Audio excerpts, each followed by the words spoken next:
세계 인구의 16% 안에 들어가요.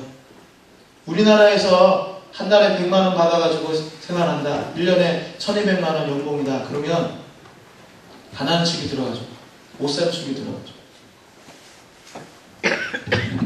그래서 비관하고 좌절하고 넘어지고 자빠지고 하는데, 그런데 세계 68억 인구 중에 16% 안에 들어간다는 거예요.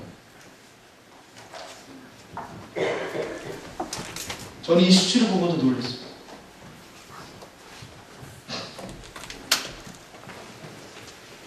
하나님께서 왜 여러분들에게 뿔을 주시고 복을 주신다고 생각하십니까? 복의 근원으로, 즉 복의 생물로 쓰기 위해서인 줄 믿습니다. 여러분, 저 수치를 보면 뭔가 좀 느껴지는 게 없습니까?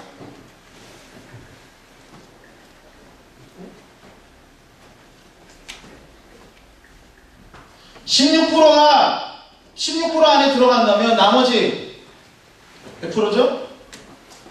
84%는 한 달에 100만 원도 없이 그렇게 산다는 거예요. 저기에는 아주 극빈자들의 수는 뭐 말할 것도 없고요. 아프리카나 어디 이런데 아이들 교육비며 생활비며 이거 얼마면 된다 그래요?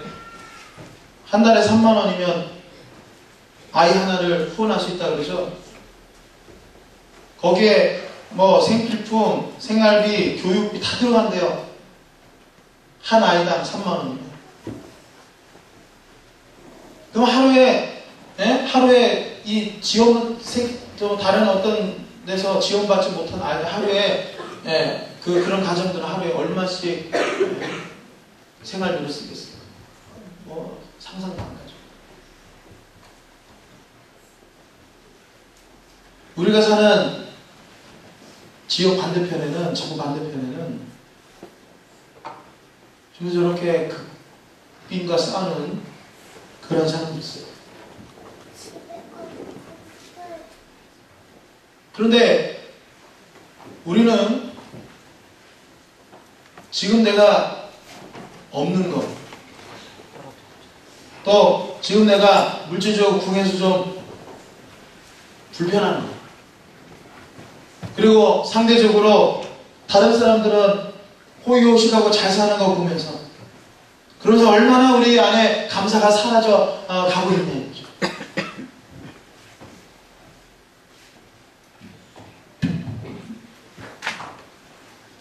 우리 감리교회 자랑 웨슬리 목사님은 이렇게 했어요.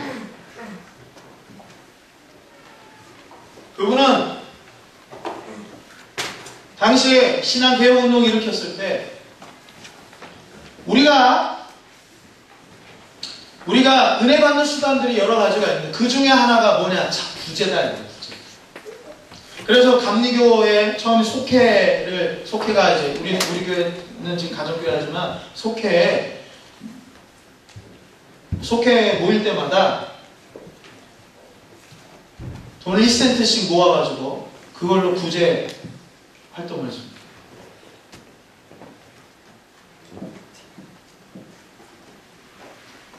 구제가, 자선과 구제가 구원의 조건은 아니지만 구원받은 사람의 특징이 바로 구제인 것을 여러분 아십니까? 요한복음 3장에 보면 물과 성령으로 거듭나지 않으면 하나님 나라에 들어갈 수 없다 그랬습니다. 물과 성령으로 거듭나면 하나님 나라에 들어간다는 겁니다. 그 하나님 나라 들어간다는 게 뭐냐? 하나님 나라 들어간다는 의미 중에 하나가 나눔이라는 의미였습니다. 자기 것을 나눈다 이거예요. 누구에게? 필요한 것이 있는 자들과 나눈다 이거죠. 쓰고 남은 걸 나누는 게 아니라 누군가 필요로 하는 사람이 있으면 그것이 내가 가지고 있으면 그걸 나눠준다는 거예요. 그게 구원받은 사람의 생활 특징이 돼요. 삶의 특징이에요.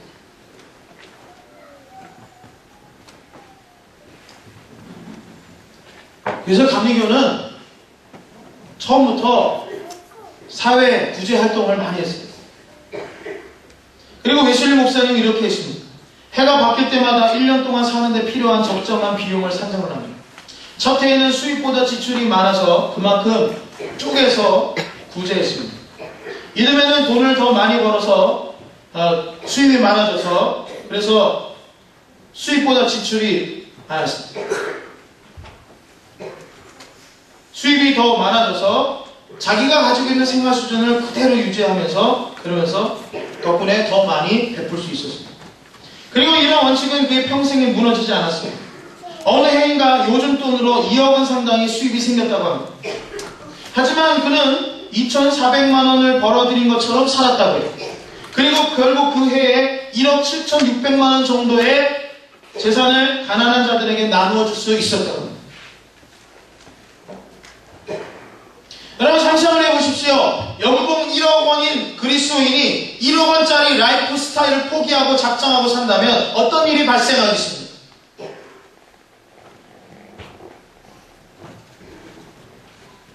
연봉 5천만 원 그리스도인이 5천만 원의 그 라이프 스타일을 포기하고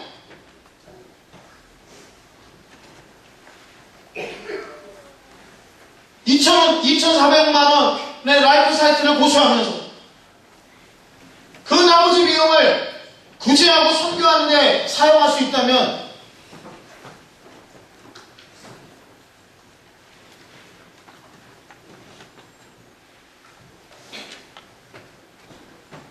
현재 생활 방식을 유지하는 데 들어가는 비용을 일정한 규모로 제한하고 나머지 자본을 구제하는 데 사용한다면 세상이 어떻게 되겠습니까? 하나님은 한쪽을 풍요롭게 하시고 다른 이들의 필요를 채우게 하신 적이 있습니다. 여기서 아멘 안 나올 줄 알았어요. 하나님은 한쪽을 풍요롭게 하셔서 다른 이들의 필요를 채우게 하신다 이겁니다. 있습니까? 칼빈은 고린도후서 8장 9절에 주석에서 이렇게 적고 있습니다. 하나님은 우리들이 절약하고 절제하는 것을 기뻐하시며 누구든지 넉넉함을 남용해서 도를 넘는 것을 금하신다. 부유한 이들은 무절제하고 방종하게 하기 위해서가 아니라 형제들의 기본적인 필요를 채우게 하시려고 주님이 부유함을 허락하셨다는 사실을 기억해야 한다.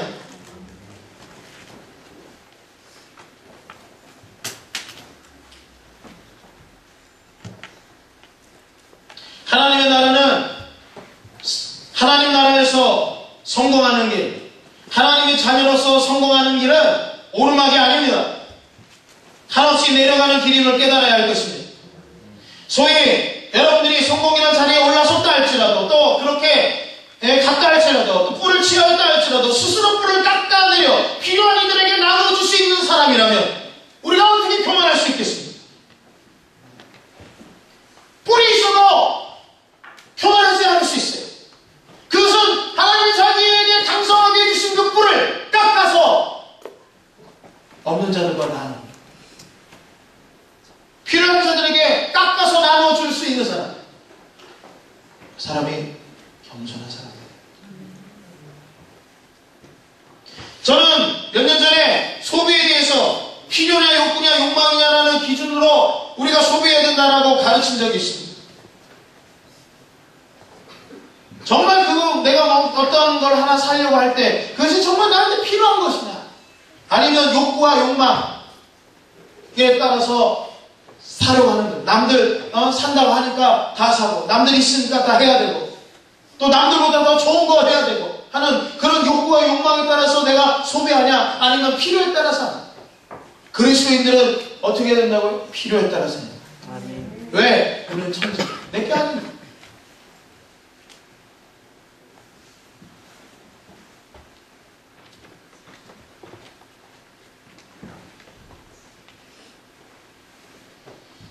여러분이 가지고 있는 것 중에, 여러분이 가지고 있는 물품 중에 혹시 정말 필요한 것이 우리가 한번 구분을 잘 한번 생각을 해서 오늘 집에 가서 한번 보십시오. 여러분 집안에 있는 것들 가운데, 집안에 있는 물건 가운데 이게 진짜 필요해서 있는 것이 아니면 내 욕구와 욕망 때문에 있는 것이. 욕구와 욕망 때문에 있는 것은 어떻게 보면 사치품일 수도 있습니다.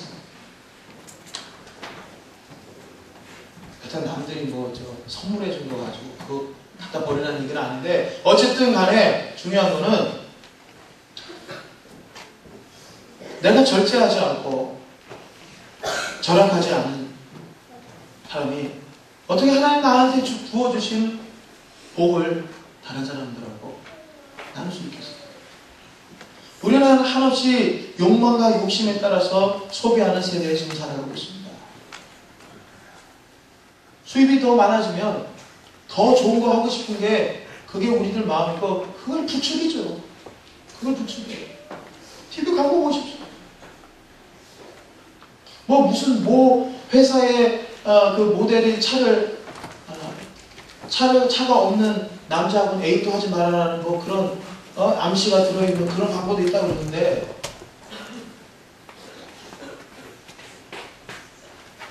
세상은 자꾸 우리를 그렇게 유혹합니다. 욕구와 욕망에 따라서 소비합니다. 그리고 욕구와 욕망에 따라서 소비하는 그것을 소비를 못하는 자기 자신을 발견하면 한없이 자괴감에 빠지고 말이죠. 나는 왜 이렇게 가난해? 나는 왜 이렇게 없어? 그런 생각을 하게 만들면서 하나님 원망하게 만들고, 하나님 불평하게 하면서 하나님 나한테 주신 십자가의 은혜를 잊어버리게 만든다 이거예요. 누가 세상에. 여러분, 예수님이 여러분에게 전부이십니까? 여러분, 예수 믿기 전에 여러분과 예수 믿고 나서 달라진 여러분의 모습을 보십시오. 여러분이 예수 안 믿었다면, 십자가의 은혜가 없었다면 여러분 지금 어떻게 됐을 것 같습니까?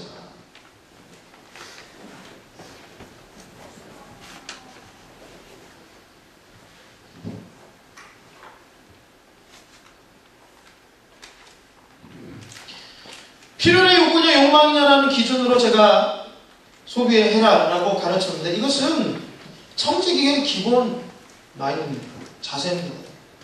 이게 실천이 안 되는 사람들, 실천이 안 되는 사람들, 물론 실천하려고 노력하는데 잘 안 될 수 있어요. 하지만 그렇다고 해서 실천을 안 하는 사람들, 실천을 하려 들지 않는 사람들은 결국 뿔을 나눌 수 없는 자들입니다.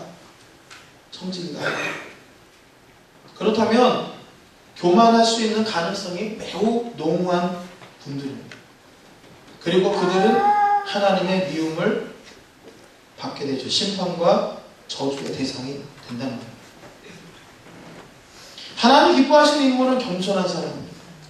겸손한 자로 살아가기 위해서 내가 버려야 할 행태가 무엇입니까?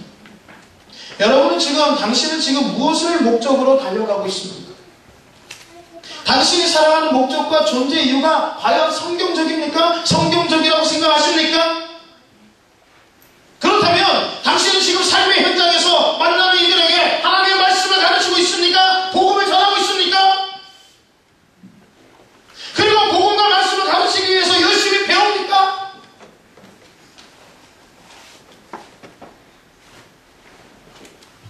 어느 형편에 있는 이들을 보면서 그들의 필요로 하는 것을 채우며 삽니까? 또한 그런 삶을 살기 위해서 하나님 나한테 지금 주신 거, 내가 지금 아직은 삶이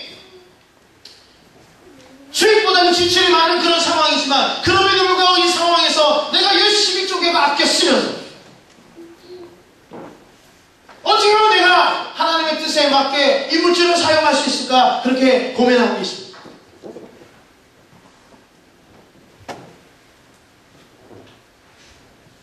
하나님의 뜻을 쫓는 복음의 정신, 희년의 정신을 따라 살기 위해서 하나님 나한테 주신 것을 낭비하지 않고 있습니까? 아끼고 절제하고 있습니까? 세상적인 성공은 복이 아닙니다.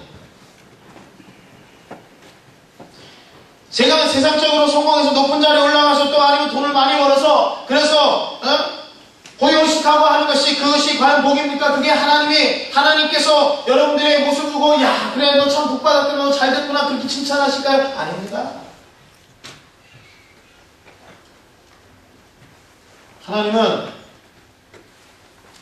뿔을 깎을 줄 아는 사람, 그 뿔을 깎아서 필요한 이들에게 나눠줄 수 있는 사람, 나눠줄 줄 아는 사람, 그리고 나누기 위해서 그 뿔을 깎아서 나누기 위해서 나는 어떻게 살 것인가, 그걸